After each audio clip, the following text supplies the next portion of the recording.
नमस्कार। ये आकाशवाणी शिमला है।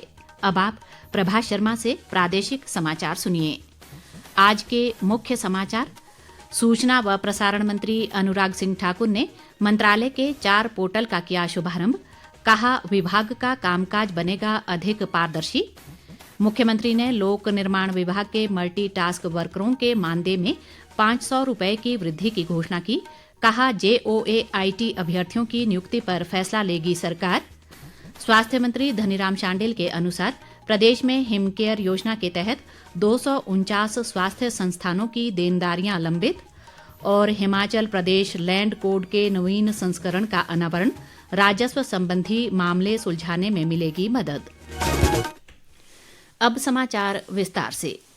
सूचना व प्रसारण और युवा कार्यक्रम व खेल मामले मंत्री अनुराग सिंह ठाकुर ने आज नई दिल्ली में मंत्रालय के 4 पोर्टल शुरू किए।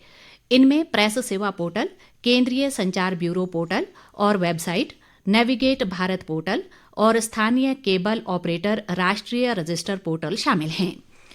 इस अवसर पर अनुराग ठाकुर ने कहा कि इन पोर्टल को शुरू करने का उद्देश्य प्रणाली में पारदर्शिता और व्यापार में सुगमता लाना है। अनुराग ठाकुर ने कहा कि इससे मानवीय हस्तक्षेप भी कम होगा और मंत्रालय के अंतर्गत विभागों का कामकाज अधिक कुशल व पारदर्शी बनेगा। उन्होंने कहा कि प्रधानमंत्री नरेंद्र मोदी के नेतृत्व में सरकार ने पारदर्शिता लाने के लिए कई पहल की हैं और इन पोर्टल की शुरुआत इस दिशा में एक ऐसा कदम है। अनुराग ठाकुर ने कहा कि हाल ही में संसद ने प्रेस और आवधिक पंजीकरण विधेयक 2023 पारित किया है। इसने औपनिवेशक युग के कानून को समाप्त कर दिया है। उन्होंने कहा कि इस निर्णय से पत्रकारों को समाचार पत्रों या पत्रिकाओं का पंजीकरण 2 वर्ष की जगह 2 महीने के भीतर मिल जाएगा। अनुराग ठाकुर ने कहा कि भारत को विदेशी निवेश के लिए एक आकर्षक देश के रूप में देखा जा रहा है। केंद्रीय मंत्री ने कहा कि मोदी सरकार के कई सुधारों से भारतीय अर्थव्यवस्था को बढ़ावा मिला है।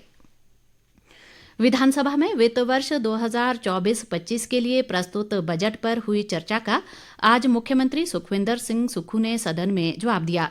इस दौरान उन्होंने लोक निर्माण विभाग में नियुक्त मल्टी टास्क वर्करों के मानदेय में 500 रुपए की बढ़ोतरी की घोषणा की। उन्होंने कहा कि ये श्रेणी बजट भाषण में छूट गई थी।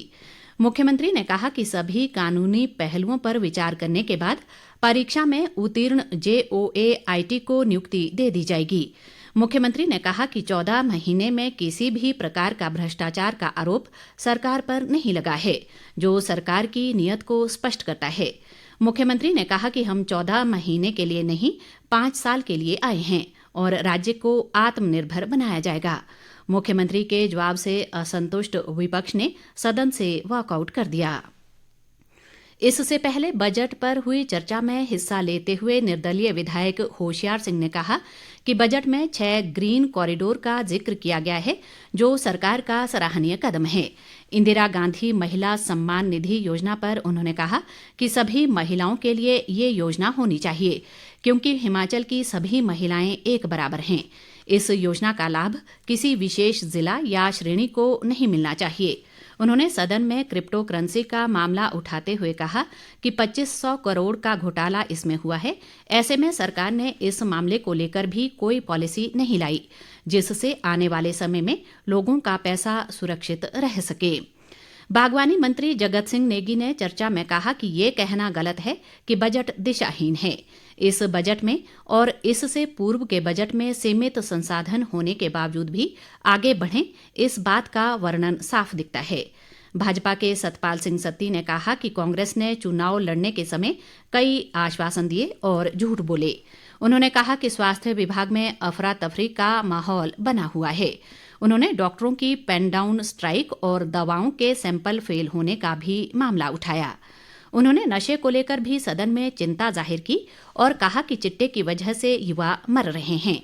उन्होंने अवैध खनन को लेकर सरकार से कार्रवाई करने का आग्रह किया और कहा कि आउटसोर्स कंपनियों के बजाय लेबर विभाग आउटसोर्स कर्मचारियों को वेतन दें।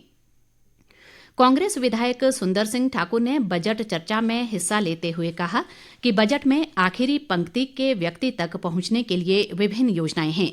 इस बजट को ग्लोबल सोच के तहत बनाया गया है। भाजपा के पवन काजल ने चर्चा में हिस्सा लेते हुए सरकार पर कांगड़ा की अनदेखी का आरोप लगाया। उन्होंने कहा कि कांगड़ा के गग्गल एयरपोर्ट के विस्तारीकरण पर सवाल उठाते हुए कहा कि इससे लोगों की उपजाऊ भूमि बर्बाद हो रही है। कांग्रेस के रघुवीर बाली ने चर्चा में हिस्सा लेते हुए कहा कि प्राकृतिक आपदा में हिमाचल प्रदेश में भारी जान माल का नुकसान हुआ है। मुख्यमंत्री ने आपदा के वक्त रात दिन ग्राउंड जीरो में काम किया। भाजपा के रणधीर शर्मा ने चर्चा में हिस्सा लेते हुए कहा कि बजट में व्यवस्था परिवर्तन की झलक नहीं दिखाई दी। प्रदेश में हिमकेयर योजना के अंतर्गत 249 स्वास्थ्य संस्थानों की देनदारियां लंबित हैं। शिमला में चल रहे प्रदेश विधानसभा के बजट सत्र के दौरान आज प्रश्नकाल में स्वास्थ्य व परिवार कल्याण मंत्री कर्नल धनीराम शांडिल ने विधायक डॉक्टर जनकराज, रणधीर शर्मा, दीपराज, आशीष शर्मा व राकेश जम्वाल व नेता प्रतिपक्ष जयराम ठाकुर के सवाल के जवाब में ये जानकारी दी। विधायक जनकराज ने उत्तर में दी गई सूचना को गलत करार देते हुए इस विषय पर एक सर्वदलीय कमेटी का गठन कर इसकी जांच करवाने की मांग की। रणधीर शर्मा ने कहा कि निजी व सरकारी अस्पताल हिमकेयर के तहत उपचार करने से इनकार कर रहे हैं। उन्होंने कहा कि सरकार एक ओर कह रही है कि हिमकेयर योजना के तहत ज्यादा देनदारियां नहीं बची हैं, वहीं दूसरी ओर कह रहे हैं कि 249 करोड़ रुपए की देनदारी लंबित है। स्वास्थ्य मंत्री ने कहा कि हिमकेयर योजना में 8,53,000 परिवार पंजीकृत हैं। उन्होंने कहा कि योजना के अंतर्गत प्रदेश में 137 सरकारी व 146 निजी अस्पताल सूचीबद्ध है। शांडिल ने कहा कि योजना के तहत निजी अस्पतालों ने लाभ प्रदान करना बंद नहीं किया है। उन्होंने कहा कि सरकार का हिमकेयर व सहारा योजना को बंद करने का विचार नहीं है और देनदारियों को वर्तमान वित्त वर्ष के अंत तक यानी मार्च माह के अंत तक निपटा दिया जाएगा। उन्होंने कहा कि प्रदेश में मुख्यमंत्री सहारा योजना के तहत 31,062 लाभार्थी पंजीकृत हैं और जिन पात्र लाभार्थियों ने अपने प्रमाण पत्र जमा करवा दिए हैं उन्हें जनवरी 2024 तक की किश्त जारी कर दी गई है।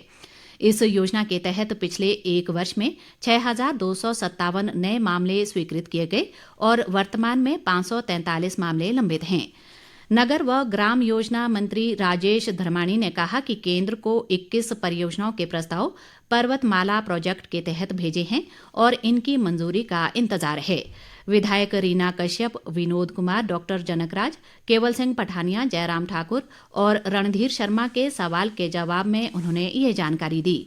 धर्माणी ने कहा कि बिजली महादेव व चिंतपूर्णी रोपवे को केंद्र से मंजूरी मिल चुकी है। इससे पहले मूल सवाल के जवाब में राजेश धर्माणी ने कहा कि हब्बन चूड़धार रज्जू मार्ग का प्रस्ताव पर्वतमाला स्कीम के तहत केंद्र सरकार को भेजा है तथा केंद्र के पास लंबित है। मुख्यमंत्री सुखविंदर सिंह सुक्खू ने आज शिमला में हिमाचल प्रदेश लैंड कोड के नवीन संस्करण का अनावरण किया। इसमें राजस्व व अन्य विभागों के भूमि से संबंधित मामलों के कानूनों का संकलन किया गया है। इस अवसर पर मुख्यमंत्री ने कहा कि इस कोड से अधिकारियों को राजस्व संबंधी मामले सुलझाने में मदद मिलेगी और भूमि से संबंधी शिकायतों का जल्द निवारण होने से लोगों को राहत मिलेगी। उन्होंने कहा कि सभी उपायुक्त, एसडीएम व तहसील कार्यालयों में लैंड कोड उपलब्ध करवाया जाएगा ताकि विभागीय अधिकारियों को विभिन्न अधिनियम, नियम, अधिसूचनाओं व दिशा निर्देशों की जानकारी उपलब्ध हो सके। इस मौके पर राजस्व मंत्री जगत सिंह नेगी सहित अन्य गणमान्य लोग मौजूद रहे। सूचना व प्रसारण और युवा कार्यक्रम व खेल मामलों के मंत्री अनुराग सिंह ठाकुर कल से हमीरपुर संसदीय क्षेत्र के 2 दिवसीय दौरे पर रहेंगे। वे कल 23 फरवरी को बिलासपुर में स्थानीय कार्यक्रम में भाग लेने के बाद डंगार में चोखड़ा भवन के उद्घाटन अवसर पर मौजूद रहेंगे। बाद में अनुराग ठाकुर हमीरपुर जिला के भोटा में भाजपा मंडल के त्रिदेव सम्मेलन में शामिल होंगे।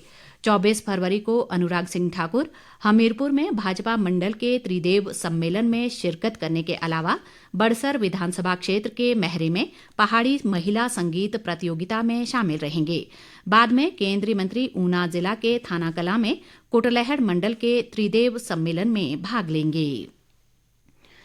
27 फरवरी को होने वाले राज्यसभा चुनाव को लेकर कांग्रेस विधायक दल की बैठक आज मुख्यमंत्री सुखविंदर सिंह सुक्खू की अध्यक्षता में शिमला स्थित विधानसभा परिसर में हुई।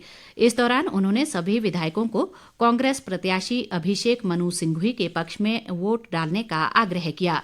मुख्यमंत्री ने चुनाव से संबंधित चुनाव आयोग के निर्देशों की भी विधायकों को जानकारी दी।